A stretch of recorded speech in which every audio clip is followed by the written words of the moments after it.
年年客家。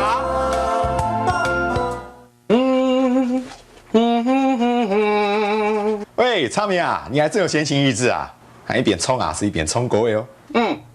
远空啊，可远空国啊，可以一边练练肺活量。上次啊，我去 KTV 啊，跟人家去唱歌，发现啊，肺活量不太好啊。我告诉你，我这样子啊，练一练啊，我下次还可以去唱歌啊，来给他报仇一下。你能快一点啦！我还忙冲啊是睡眠呢，等关系完毕，我可以早点休息啊，因为今天出差好累啊。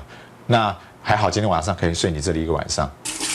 哎，后朋友，你还跟我客气什么啊？不过啊，我不晓得你还没有冲牙齿睡眠啊，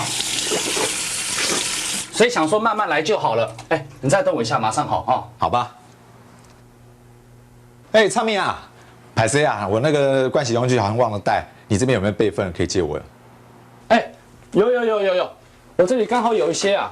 哎，你爱马街啊？哎，人家有牙刷老牙膏冇？牙刷眼老牙膏啊？哎，有，哎，牙刷牙膏。哎呦，还有个刮胡刀冇？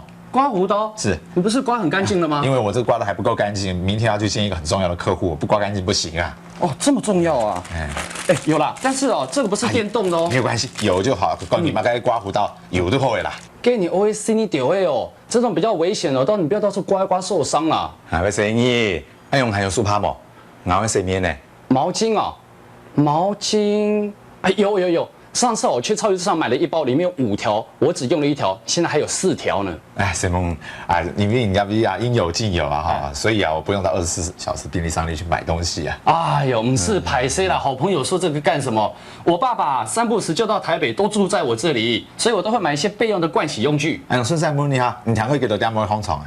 哦，明天啊，我想我差不多7点钟会烘虫啊，而且我顺便会调这个脑肿哎，你要我叫你吗？好啊，我要听过7点钟会红虫啊，所以我个脑肿也麻烦向的时间啦，你都让喊一下。哎 ，OK 啦，没有问题啦。梦怡安之谁？哎，所以啊，我以后他嘎发，你看看，友谊永远不会被破坏，那么坚定。